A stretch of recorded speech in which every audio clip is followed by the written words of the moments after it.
This is Chris, your ops officer here at NutriHydro, and today we are at Jay-Ar's farm. Let's ask him what his farm name is. Yeah, we're at Laguna Bay, Laguna B-A-Y, Laguna Bay as well. And this is one of the greenhouses that our dear friend Don Algozo fixed. Morning! How are you, brother? How are you? I'm okay. Good to see you again. Again, good to see you, brother. Nag-meet na kami nga sa isang klase mo. Nag-participate kami kasama mo. Pero pag nagsasalita ka, nakaupo ko dahil nakikinig ako. Siyempre, yeah, ibang matuto. Jay-Ar naman, pag nakikita ko to nakasalamin, hindi ko nakikilala dahil mukhang artista. Yeah? Okay, so Jay-Ar, what's your farm called? I call it Zach Farm. Z-A-C? Z-A-C-H. Zach. Yes. Amerikano. Zach Farm. Okay, so tell us something about your farm, brother. Hello, welcome. Actually, this my lettuce, this 1,000 heads. 1,000 heads. So, art design, ano? Art design, China made. How long did this take you to put together? I think more a week. Mabilis lang. Mabilis lang. And our dear friend Don Algozo is here because may inayos ka na naman, ano? Inhinyerong kaibigan ko. Yeah? So, what's the story behind the greenhouse, pare? Si Jay-Ar kasi, nag-attend siya ng ating seminar last November 30, San Pablo. So from there, siyempre, attendee siya, tutulungan natin si Jay-Ar. So since alam ko na ang istorya medyo ng konti ng kanyang greenhouse, nag-offer ako sa kanya na sige, repair natin. Alam kong magagastos ang ka, pero ako yung gagawa ng input. So all input came from Alfrea. Sa awa naman ng Diyos, nakapag-harvest kami dito ng maganda. A premium quality ang napalabas namin dito. Then is the modern approach of Alfrea. Medyo nahihirapan sa akin sa pag-unawa sa akin si Jay-Ar dahil the knowledge itself, that's the word I'm always insisting, knowledge.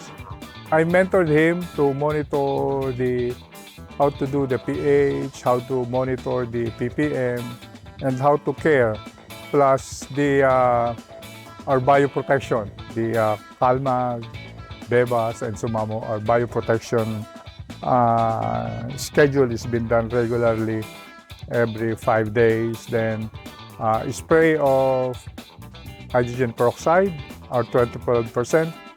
So nagkamento naman ng magandang resulta. At we really support the Jay-Ar. Ang communication namin ni Jay-Ar is how many times a day? Price. 3 times a day. Kahit siya gusto nang tumigil after 1.5 years sa kanyang hanap buhay na to, nawawala na siya ng pag-asa. Ano ba nangyari? Hindi ako makapag-harvest ng maganda. Definition ng hindi makapag-harvest ng maganda. Yes, sir. Bakit? Actually, sir, ang nagiging problem ko dito is number 1, fungus. And ayun, root rot, namamatayan ako ng lettuce. Then yung lettuce ko dati talaga, as in hindi siya masyadong nagli-leaves. So late lang siya, walang masyadong dahon. From there, na naikwento niya sa akin, we do a bit of modification dito. What were the factors that led him to his problem, Don Fernando? First is the airflow is very, very, very poor. Second is nutrient problem. Parameters as well. When we talk about parameters, yung ppm niya hindi tama, ang pH niya hindi tama. So, all the terms to him are new, pero dapat pagtyagaan. So, my offer to him is Alfrea will provide you all the seedlings, all the inputs. These are your seedlings. For you just to feel lettuce cultivation. Nag-harvest siya dito, eksaktong 35 days from mag-transplant kami dito. Not bad. Not bad. Not bad at all. So, pwede bang bumunot na isa? Yes. Abay, puti. Kaliit pa nito, ha? Ganito ng roots niya. Nandiyan na yung tertiary root niya, lumalabas na. Yeah. At mayaman na siya sa roots, ha? Ganito palang kaliit. So that's the new approach. Okay. Of course, we use NutriHydro for that. We use our nutrients in a right way. Alin pa yung ginagawa natin dito? The peroxide. Peroxide. We aerate We put the subamo. Ramen bebas. Lalagyan natin ng molasses. For you guys na nagiging bago dun sa pandinig yon, just contact NutriHydro, how we do it. It looks amazing kung paano siya mag-alaga. Ang palagi yung sinasabi, salamat, salamat siya. Sabi ko, wala kang dapat pagpasalamat. Ikaw ang gumawa. Kung di mo ginawa, hindi yan magiging ganyan. This guy encountered problems. You provided the solution to cultivation, including the structure. Yeah. Ang nirequire mo lang sa kanila, commitment. You have to have that fiery commitment, brother. You solve the humidity. I see fans. Yeah. Are these new fans? Are these No, the sold ones, sir. That's not enough. That's not enough. enough? Okay. Is this something that needs to be fixed? Probably by summer. Okay. By summer. So you have time. You have time, no? Yeah. Magandang exhaust fan, sir, then sprinkler para makontrol yung temperature. Sa summer, mainit po. So, wala. Alam na ni Jay-Ar. Jay-Ar is doing in his own now. I'm not coaching him anymore. Oh, So, alam na niya yan. Still learning pa rin, sir. And siguro, he will start again harvesting in 35 days. In 3 weeks to 4 weeks time, mag-harvest na ulit siya. I just requested Jay-Ar to do a log of everything of the daily. How does it look like, the lettuce? What are his activities of the day, the weather, ppm and pH. So we can have a file and we can share it to other farmers. So you will correlate the conditions relative to the cultivation. Amazing. Lahat, ina-open mo sa publiko, ano? I have to dahil alam mo, marami na ako nakakausap sa akin. Kausap kong tao, tumatawa, ganon, na nagiging malungkot sila dahil they have invested really their hard-earned money pero hindi sila kumikita. Bakit? Sabi ko. Kasi ganon. So, kung kaya ko, I try to help them. Awa ng Diyos. Nabubuhay ng loob. Nabubuhay sila ng loob. Basta ang kailangan lang talaga, tamang kaalaman. Kasi mahirap yung gaya sa YouTube. Yun ang naririnig ko sa kanila. Doon ho kami nag-aral sa YouTube. Bakit ho ganun? Ang ginawa nyo, sa YouTube ho hindi ganun. So I try to explain to them that YouTube are experiences, not learning. If you want to learn from YouTube, just pick what is good. By the way, Jay-Ar, if I may just share with you and to the growers out there, itong ating kaibigan si Fernando Algozo, sobrang takaw nito mag-aral eh. One of the things you studied is also in cultivation, di ba? Can you mind sharing with us? Kundi ako magyayabang ng pinag-aralan mo. So share with us. Konting kaalaman, itulong natin, ibahagi natin. It's really so hard, difficult. Pero it compensates if farmers, you see them smiling. You see how Percy and Cassie smile? Yes, absolutely. Yes. After spending 4.5 million. Sabi nga niya, kung hindi lang siya chief engineer, baka naisara na niya. Yeah. Pero now, he is enjoying. Yeah. Counting money. I was asking you a while ago, nag-aral ka ng cultivation, hindi ba? Particularly sa hydroponics nga? Hydroponics. Leafy. Yeah. Management. Everything. Okay. You studied in a school, is what I meant. Konti. Yeah. Konting school. You want to share kung saan school? Nakakahiya. Okay. Share mo na, Kasi sir. hindi mo kinopya, iyong inaralan talaga. Walang kopya. Okay, inaralan mo talaga. Siguro napapansin naman nyo yung approach ng Alfrea. Yeah. Ang Alfrea hindi pa nagkakameron kami ng problema pero hindi kami umaabot dun sa 35% na may problema. Na-address agad yung problema.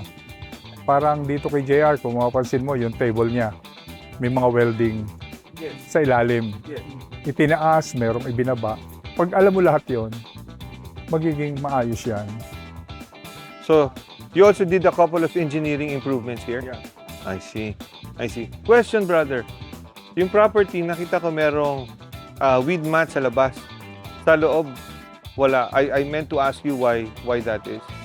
Kasi, para sa akin, airflow is an essential one. Kasi kung meron siyang mat dito, una, mainit sa loob. Ngayong pinatanggal ko, na-feel din ni Jay-Ar na malamig. Okay. medyo madumi, pero I told Jay-Ar to put some walks. Pero don't put concrete. Kasi, alam mo naman ang fungus, kung ano ang fungus, ganun kabilis. Yeah. It's a unicellular, Yes. para ma-address lang natin yon. Then, what do you put here? Hydrogen peroxide. It's disinfected with hydrogen peroxide. Then, he sprayed the regular hydrogen peroxide as well here. So, kahit galing ka sa labas, pumunta ka dito, secure dito because na peroxide na to, meron pang chlorine. Tapos constant ang... Constant, regular, in a regular basis. Meron kaming activities talaga that he have to follow religiously. Pag hindi ganon, magkakaproblema kami.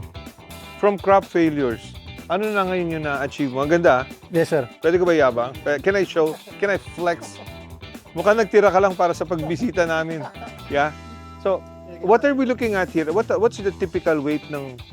From problem, what's the typical weight here? Typical weight, 150 grams. Not bad. Not bad. And you know, what is very nice happening to Jay-Ar, since nawala nga siyang market dito, yun ang sinasabi niya, kung makapag-produce siya ng maganda, saan niya dadalhin, saan niya ma-market. I told him, take it to Alfrea. So, all the harvest been brought to Alfrea daily. Pero what happened now, kumukuha na siya sa Alfrea para ibenta rito. So, ang publiko, parang nagusto na ng publiko, yung premium quality ni Jay-Ar. And yung bagay na yon, yun talaga ang pinagmamalaki namin. Magaya niya, makopya niya, yung sa Alfrea. Quality is a magnet to consumers, yeah, to demand, no? Kasi kita niyo madami siyang leaves. These are beautiful, ah. Yes, sir. Thank you. So, value for product siya. Ayun nga, ang hinahanap kasi ng tao ngayon, mga consumer, madaming leaves. We counted the other day, at this age, say 35 days, meron na kaming 30 to 45 din. At minimum.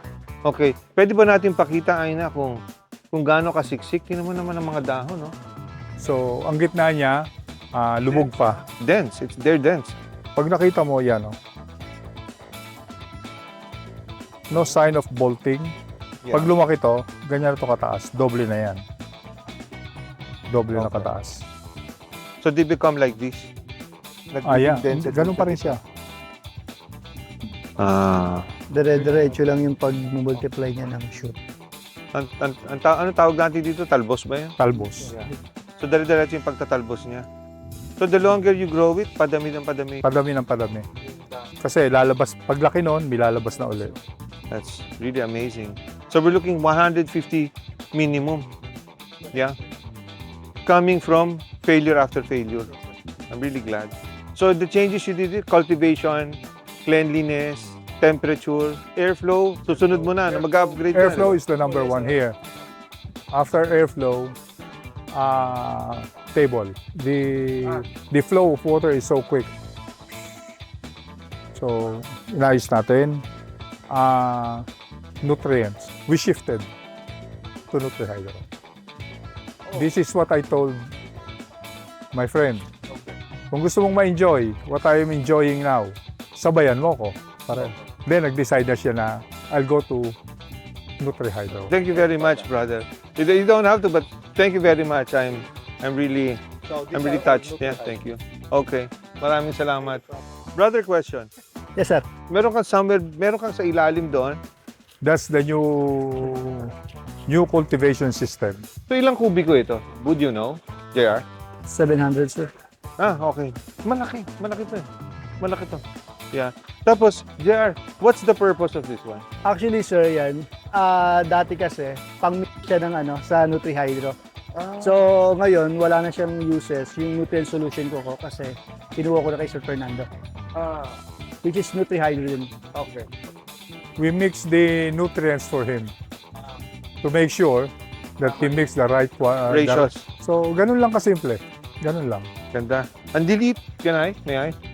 Ang delete pa niya, pero wow. Pero, ito sigurado ko, puno-puno na ito ng roots. Pag lumabas na yun, puno na ito ng roots eh. Yeah, amazing. Once na kasi may roots, healthy po siya. Yeah. Healthy yung lettuce mo. Yeah. So, madaming roots. So ito, walang gamit ito ngayon. Walang uses. May I ask, itong Ito parang big na screen. Bago lang ito. Sir, dati ano yan eh. So, wala akong ventilation, mainit. So, ginawa ni Sir Fernando, pinapalpan ng net na ganyan na. Yung may hole para makalabas yung init or makalabas din yung Diretso ka ngayon. Okay, I think that's one of the challenges ng art design, ano? Ang ganda, ang galing sa loob. Hindi pa nakabukas yung ventilation mo niya, dire-diretso yung hangin, ha? So I guess, Don Fernando, when there is air action above, sinasak in yung air underneath It's just the tendency to go up. ng hot air. Okay. So wala sa taas. Kaya next repair nito siguro, put a monitor on top. Pero we are not doing that. Gusto ko munang kumita si Jay-Ar before we do that. And summer is approaching. Pag nakita namin summer nagkakaproblema, ang crew ng Alfrea will be coming over here to fix it. You'll play it by ear come summertime. Okay. Amazing. Amazing growth. How many heads? Sorry, 1,000? 1,000 heads, sir. 1,000, ano? 1,000 na walang tapo nito, ha? May idadagdag pa kayo dito? Yung sa side, sir. We put here, we add here, like Alfrea. We put something in the middle as well. Okay. You'll maximize. Okay. That's really great. Ito, brother, niro-roll down yung... Hindi na. Hindi. Paalis ko na yan. May shaded po dyan dati. Tinatanggal na ni Sir Fernando. Kasi nag-ano siya ng fungus eh. Nagtatrade yung fungus doon. Then, once na may shading net kasi, pansin ko parang nagiging leggy lang yung lettuce. So, tumatangkad lang siya. So, ang kailangan ng lettuce yung sunlight talaga. So, nandyan yung sunlight. So, kailangan mo siyang kontrolin kung paano mo mababa yung temperature ng greenhouse mo. Yung texture ng net na yon, it makes sense, ha? Yung texture ng net na yun, parang medyo fabric siya, di ba? Natitirahan siya ng fungus. So, hindi mo naman nalilinis nga naman sa taas, ha? Makes a whole lot of sense. Makes a whole lot of sense. Cleanliness talaga. That's the pathogens. You just pull it. It spread all over here. And that's it. Again, that's another great insight and great observation from you, brother. Yeah? Amazing. Amazing insight. Tatanggalin ko na rin yung shade net ko. Wow. Tatanggalin ko na rin yung shade net ko. Ang galing. Amazing, amazing. Nag-spray din kami sa taas, sir. Hydrogen peroxide. Sa bubong, yes, sir. Cleaning. Deep cleaning talaga. Para makontrol din namin talaga. Every 5 days yan, regular. Lahat yan. Totally. Pati sidings, lahat nets. Mahirap kasi sa fungus, hindi mo nakikita, eh, no? So all you can do really is bring down, reduce the risk by regular application. This is not like this before. When I see it in the video. Why? How did it look? While Alfrea staff are doing this. This Puro lumot. Pinamugaran na halong. Actually, sir, dati puro ano to, almost color green na talaga. Ang daming lumot. nakikita naman eh. Oh. Yeah, may natira-tira pa. Ba't tinamad ka na ba? Tinamad ka na that time? Yun yung time na talagang kailangan na ng tulong. Kaya nagpatulong ako Sir Fernando. Yun, deep cleaning nga raw, ganun. Cleaning talaga. Cleaning is the key talaga. Ang layo nung narating, Don Fernando, yung programa ng kalinisan talaga. Ha? Sobrang layo ng narating. It solved a lot of problems for many of the growers. So, Don Fernando, if they want to reach out to you, I just would like to share to the public that Don Fernando helps the community in cultivation, number one. He also helps correct the previous or yung current structures ninyo. Because as you've seen, demonstrating in just a few minutes, he's demonstrated the connection between cleanliness, sanitation, disease, cultivation with structure. That's your shade net alone. Hindi naman madamot yan si Don Fernando. I-share natutunan niya.